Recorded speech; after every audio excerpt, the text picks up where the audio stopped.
আপনি রোজাটি রাখছেন, কিন্তু রোজাটি কবুল হচ্ছে না। যে ৫টি কারণে আমাদের এই রোজা কবুল হয় না, সেই ৫টির ওপর ভিত্তি করে আজকের এই আলোচনা। খুবই শর্ট করে, কিন্তু পুরো ভিডিওটি দেখলে আপনারা বুঝতে পারবেন কোন কারণে আমাদের রোজা ভেঙে যাচ্ছে আর কেন রোজা কবুল হচ্ছে না। তাই দেরি না করে আশা করি সম্পূর্ণ ভিডিওটি দেখবেন। বিসমিল্লাহির রহমানির রহিম। প্রশংসা একমাত্র আল্লাহ তাআলার জন্য, যিনি আমাদের জীবন দিয়েছেন, যিনি আমাদের রোজার মতো মহান ইবাদত দান করেছেন। দরুদ ও সালাম বর্ষিত হোক প্রিয় নবী মুহাম্মদ সাল্লাল্লাহু আলাইহি ওয়াসাল্লামের উপর। প্রিয় মুসলিম ভাই ও বোনেরা, আজ আমি আপনাকে এমন কিছু কথা বলবো যা শুনে হয়তো আপনার শরীর কেঁপে উঠবে। কারণ আজকের বিষয় রোজা রাখা সত্ত্বেও কেন অনেক মানুষের রোজা কবুল হয় না। অনেক মানুষ সারা দিন না খেয়ে থাকে, পানি স্পর্শ করে না, রোদে পুড়ে যায়, কিন্তু কিয়ামতের দিন দেখবে তার রোজা তার কোনো কাজে আসেনি।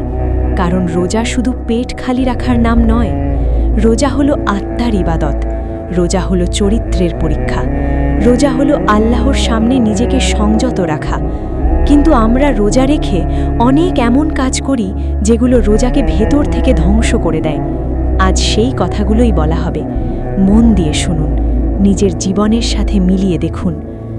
অনেক মানুষ রোজা রেখে মুখে মিথ্যা কথা বলে। সে জানে কথাটা সত্য নয়, তবুও বলে। সে জানে এতে মানুষ কষ্ট পাবে, তবুও বলে। সে জানে আল্লাহ দেখছেন, তবুও মিথ্যা বলে। রোজা রেখে মিথ্যা বলা মানে রোজার মূল উদ্দেশ্য ধ্বংস করা, কারণ আল্লাহ মিথ্যা পছন্দ করেন না। মিথ্যা হলো মুনাফিকের চিহ্ন, আর মুনাফিকের কোনো ইবাদত কবুল হয় না। আপনি যদি রোজা রেখে মিথ্যা বলেন, তাহলে আপনার রোজা কেবল ক্ষুধা আর তৃষ্ণা ছাড়া কিছুই না। অনেক মানুষ রোজা রেখে অন্যের পেছনে কথা বলে। সে বলে, আমি তো সত্য কথাই বলেছি।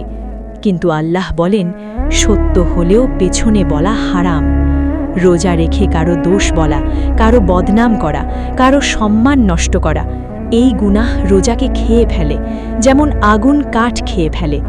আপনি রোজা রেখেছেন আর জিহ্বা দিয়ে মানুষের সম্মান ছিঁড়ে ফেলছেন, এই রোজা আল্লাহ কবুল করবেন না।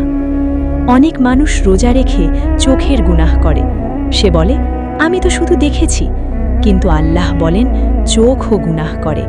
হারাম দেখা মানে হৃদয় নষ্ট করা।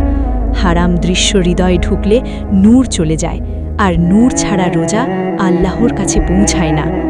রোজা রেখে মোবাইলে অশ্লীল দৃশ্য দেখা মানে নিজের রোজা নিজেই হত্যা করা। অনেক মানুষ রোজা রাখে কিন্তু নামাজ পড়ে না। সে বলে, রোজা তো রেখেছি। কিন্তু নামাজ ছাড়া রোজা ভিত্তি ছাড়া দালানের মতো। নামাজই যদি না থাকে, তাহলে আল্লাহর সাথে সম্পর্ক কোথায়? যে ব্যক্তি নামাজ ছেড়ে দেয়, তার ঈমানই বিপদের মধ্যে পড়ে যায়। আর ঈমান ছাড়া রোজা কিভাবে কবুল হবে? অনেক মানুষ রোজা রাখে কিন্তু তার উপার্জন হারাম। সে ঘুষ খায়, সে সুদ খায়, সে মানুষ ঠকায়, সে প্রতারণা করে, আর সেই টাকার খাবার দিয়ে ইফতার করে। হারাম খাবার শরীরে গেলে দোয়া কবুল হয় না, রোজা কবুল হয় না। আল্লাহ পবিত্র, তিনি পবিত্র ছাড়া কিছু গ্রহণ করেন না। প্রিয় মুসলিম ভাই ও বোনেরা, নিজেকে প্রশ্ন করুন, আমি কি রোজা রেখে মিথ্যা বলি? আমি কি রোজা রেখে গীবত করি? আমি কি রোজা রেখে হারাম দেখি? আমি কি নামাজে অবহেলা করি? আমি কি হারাম উপার্জনে জড়িত? যদি উত্তর হ্যাঁ হয়, তাহলে আজই ফিরে আসুন, আজই তওবা করুন। কারণ সময় একদিন শেষ হয়ে যাবে, আর তখন আফসোস করেও লাভ হবে না। আল্লাহ আমাদের রোজা কবুল করুন। আমিন।